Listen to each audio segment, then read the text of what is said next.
Hey, Bennett, how are you? Good, Eric. How are you? I'm doing great. I think we're live now, so let's get started. Thank you for all of you guys that registered for another Chopping It Up with Green Cabbage. Today's a very interesting topic, and we're excited about sharing some of our thoughts around this and collaborating with you. At any point, you can enter in any question you have in the private chat, and that'll get back to us as well too. But cybersecurity and supply chain. And we recently have seen some not so good stories out in the press. I'm happy to be joined today by Bennett Falk, who is the head of product development here at Green Cabbage. And I'm going to turn things over to Bennett to kind of set the stage for this session. Here we go. So Bennett. Appreciate it, Eric. Glad to be joining you here today. This is very exciting and a great topic that is always going to be timely within our industry. Like Eric mentioned, I'm the head of product development here at Green Cabbage.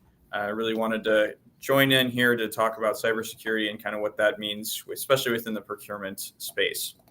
So I wanted to start out with a couple high-level stats here just to kind of set the stage. Number one, 75% of organizations in 2023 experienced a phishing attack. This is something that's not going away. It's going to even continue to get larger, especially with all of these new AI advancements. Somebody from their living room can create a little worm or a little bug that can go into any kind of software in 30 minutes. And so you don't necessarily need to be a software expert to be somebody who can be a successful hacker anymore. This is becoming very easy, and this is going global as well.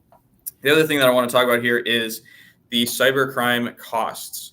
We'll talk about this a little bit in the future here in the next couple minutes, but in 2025, the cost of cybercrime worldwide is expected to exceed $10.5 trillion. Ooh. In 2015, that was $3 trillion. So that number is growing massively. These costs are going higher, and that's not going away. So I want to keep going here with a couple stories. These are stories that you may or may not be familiar with, but want to talk about first the MGM Resorts hack in September 2023. This kind of leads into a later part of our conversation here where we're going to talk to Eric here about cybersecurity insurance and what that might look like. But really what the MGM Resorts attack, the couple takeaways there are, number one, it was super easy to access. I read an article saying basically that somebody posing as the MGM IT help desk had called one of their employees saying, hey, we've detected some suspicious activity on your account and we need you to reset your password. There you go. Employee resets the password over the phone and suddenly the attackers have access to everything. MGM actually declined to pay the ransom. The ransom was estimated about $30 million. They declined to pay that because they had cybersecurity insurance, but it's now estimated to cost them about $110 million. So I'm not advocating for paying the ransom. It's supposed to be best practice to not pay the ransom, but the costs are enormous there. A couple more stories here, actually both more recent. AT&T's hack in April of 2024 and Snowflake's hack in 2024 in May of 2024. Let's start with AT&T here. AT&T's big thing here was that they actually did not believe that they were the ones who were hacked. They think that it was one of their suppliers that was hacked initially. And this kind of gets us into what we were going to talk about here today, which are supply chain attacks, which is a specific part of cybersecurity attacks where essentially an outside actor will go after somebody in an organization's supply chain, whether that's Microsoft, whether that's Snowflake, or whether that's AT&T even, and go into their cybersecurity, their instance, and things like that. And then by that, get access to all of their clients' cybersecurity issues and data as well. And so it's not just necessarily making sure that you are protected as your own entity, but also double checking and verifying with all of your providers and suppliers that they are being compliant as well with their various cybersecurity needs. So Eric, you want to comment on that a little bit? Yeah, first of all, these stories are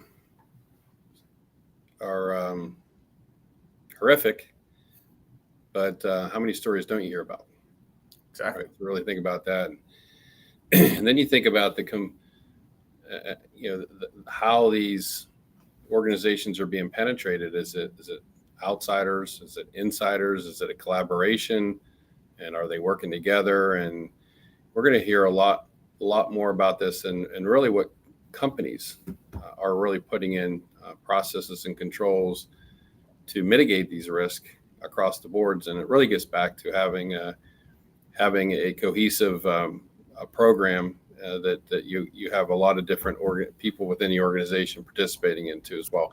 When we talk to our customers, when we bring up cybersecurity, how often are you meeting on this topic a week? It's not one time, it's 2 times, maybe 3 times a week, specifically when it comes to supply chain.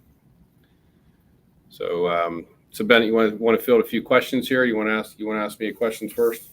Yeah, I would say let's just start out with a quick question here. Thank you for anybody who has submitted questions ahead of time. That's really helpful here.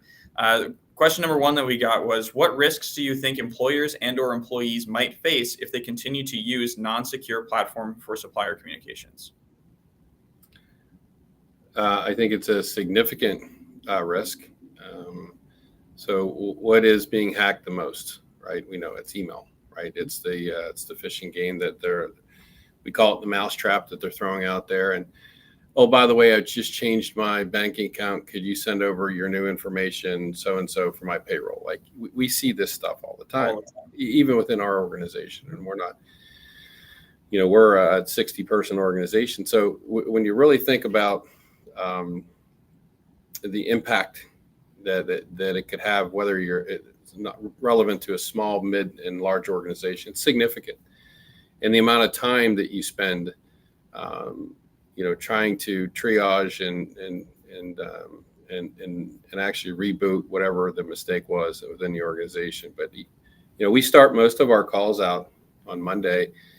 We have a team call. It's what did you learn last week that you feel would be valuable to share with everyone else? And there's always a cybersecurity person on the call talking about what do we see last week, what not to do. But relative to a non-secure platform, we see it in our business all the time.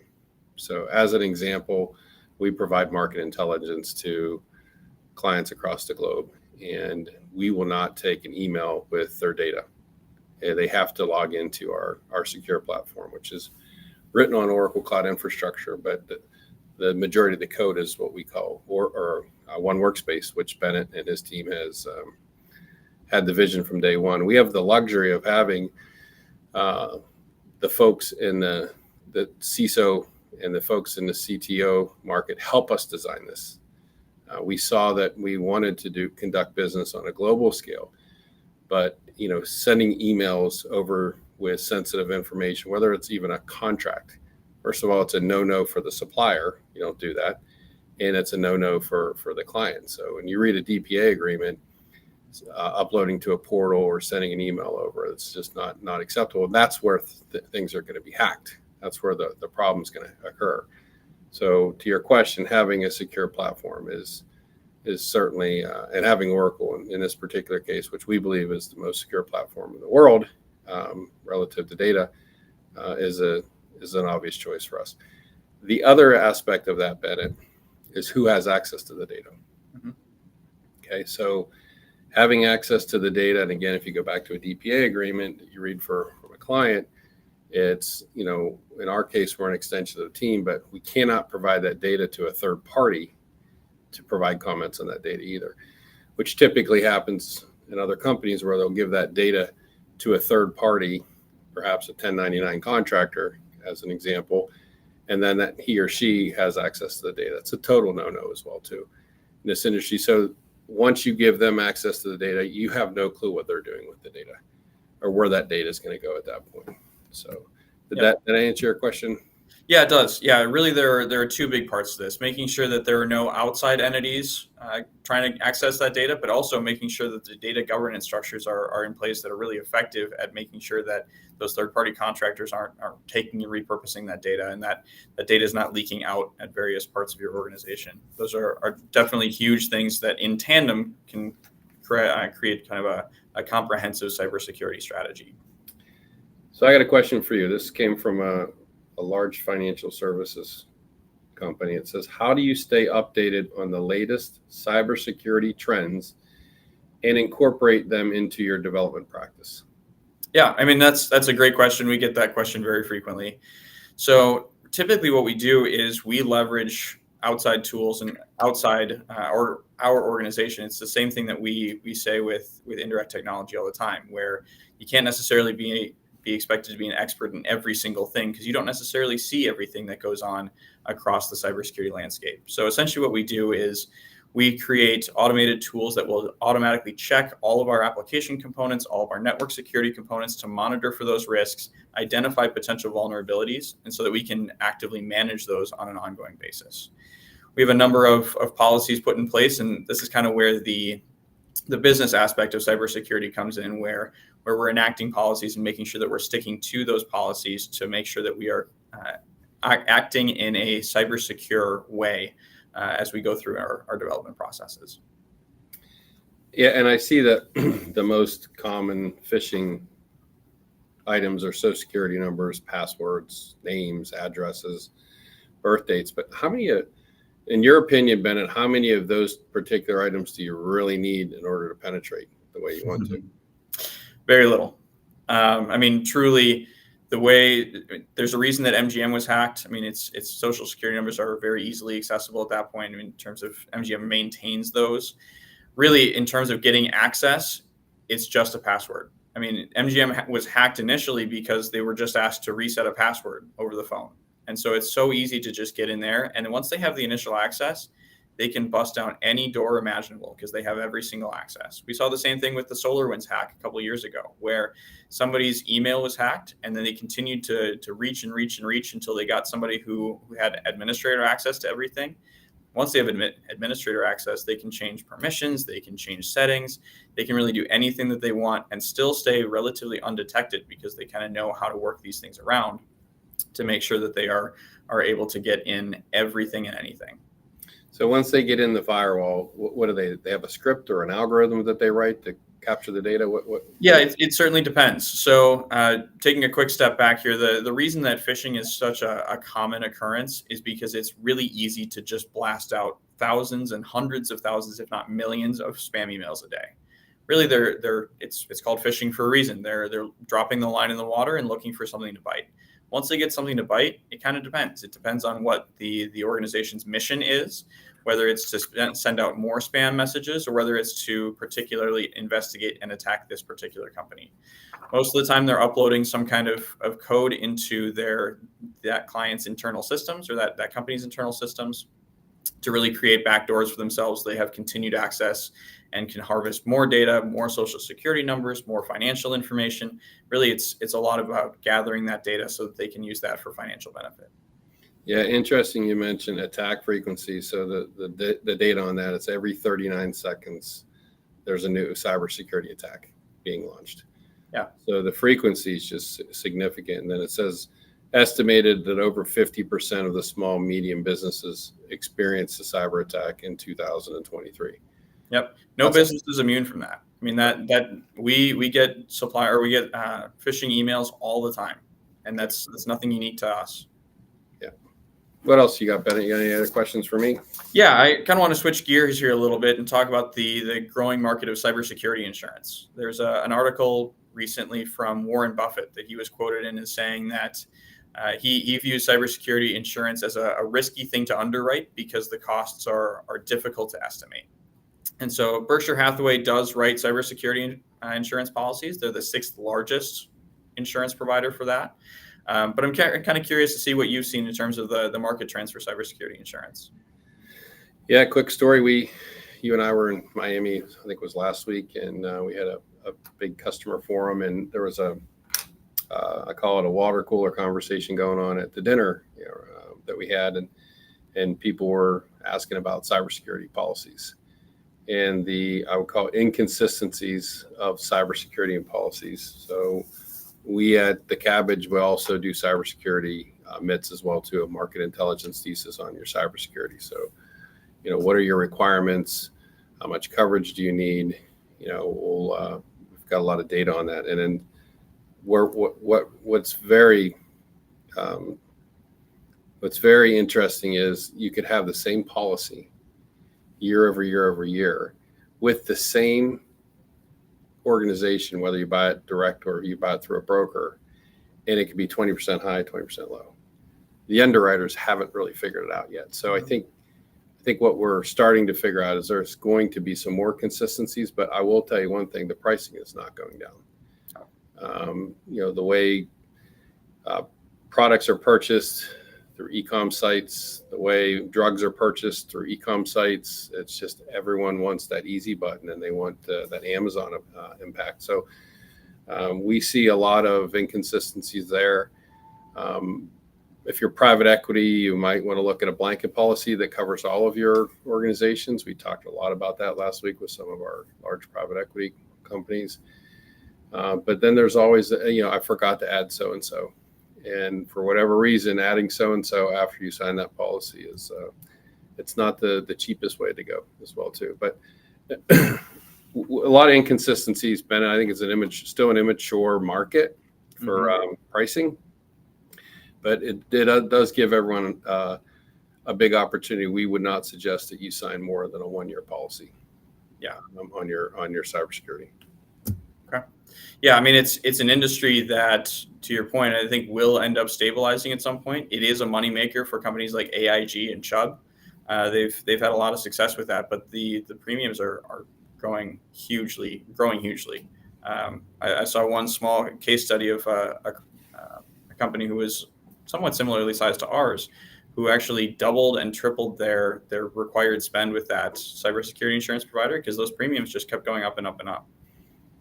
Yeah, and by the way, to get an actual look at really what you need to insure, you have to bring in multiple people within the organization. You're bringing in risk, you're bringing in your CTO, you're bringing your chief security officer. I mean, you're bringing in the lines of business. Finance needs to be involved. So there's different approaches of how companies are actually looking at how to approach this. But I also would tell you that it's a very competitive market as well, too. So going out and receiving one, we'll call it proposal, is probably, you're not doing yourself any favors.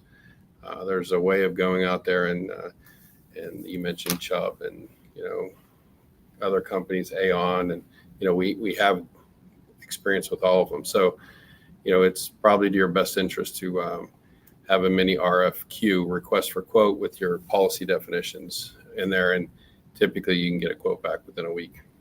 Yeah, and I'm really glad you brought up the organizational alignment piece in terms of bringing in the risk folks, the finance folks, the IT folks, and just bringing all those people together for the cybersecurity insurance quote stuff.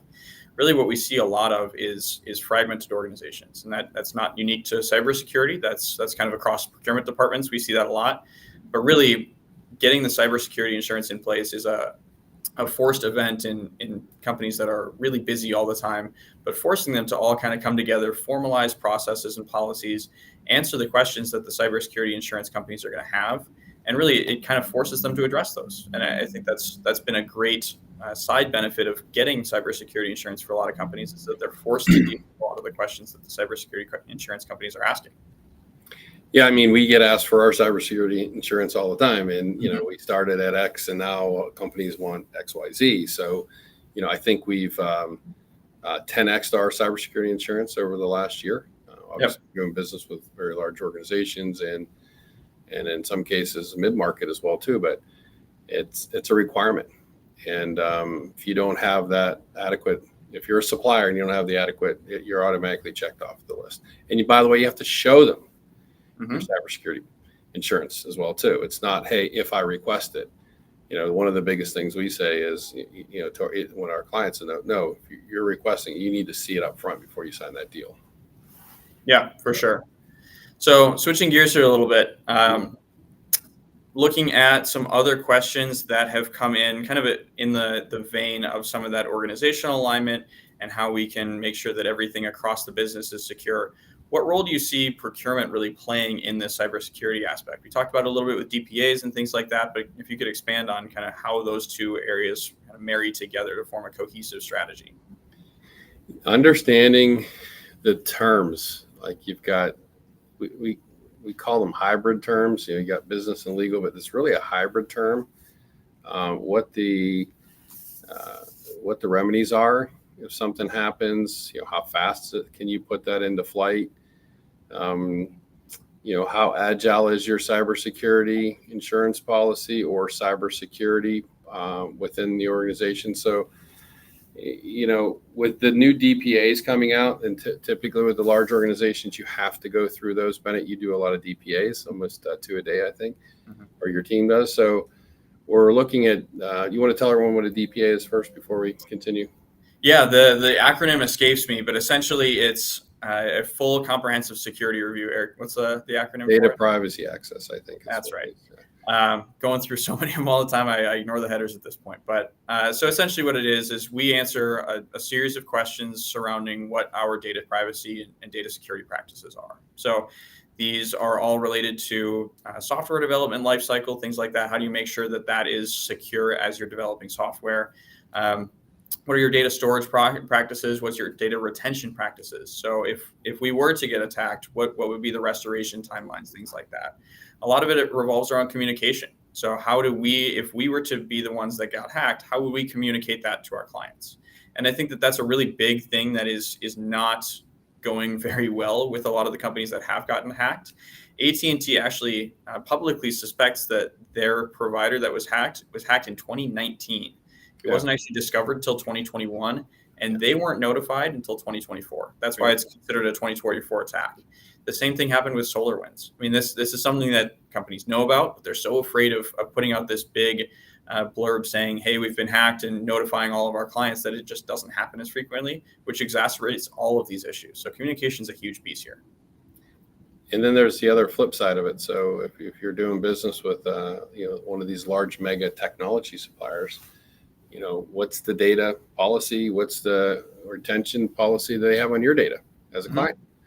Right. So we were at this event in Wall Street a couple of weeks ago, 3 weeks ago, where Robin on the team and myself, we went up and spoke about green cabbage and just sitting there listening. How are these companies preventing these large suppliers of taking their data and repurposing their data, reusing their data? Right. And we're not going to talk about AI today, but it's definitely when a data breach occurs or data access is given, it's now going to be put into some type of AI model and start running plays with that as well too. So it's the never-ending tale from start to finish.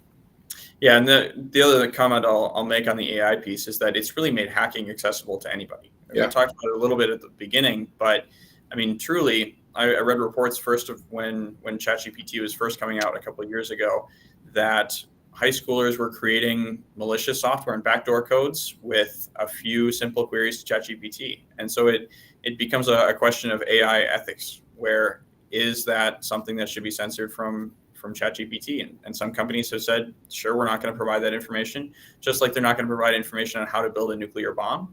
But other companies are trying to push the envelope and make a name for themselves by being completely uncensored. And so there are always going to be ways of expanding that cybersecurity footprint and enabling more and more hackers to become educated and be able to push that out. And so I think what we're seeing is a response to that from the AI front in terms of more security AI tools, and where that can do some of the automated detection and flagging, things like that, flagging unusual behavior. But really those are kind of head to head now, where the negative aspects of AI are going right against the positive aspects of AI. And just like we've seen it in the past, there are going to be some wins for each side and some losses. Yeah, I think about our industry and just sensitive data, right? You think of just sensitive data, and these mega suppliers do not want that data in the wrong hands, right? So there's two aspects of it. You've got the supplier, large, technology supplier, and then you have the client, right? So they have a contract, right, in place today.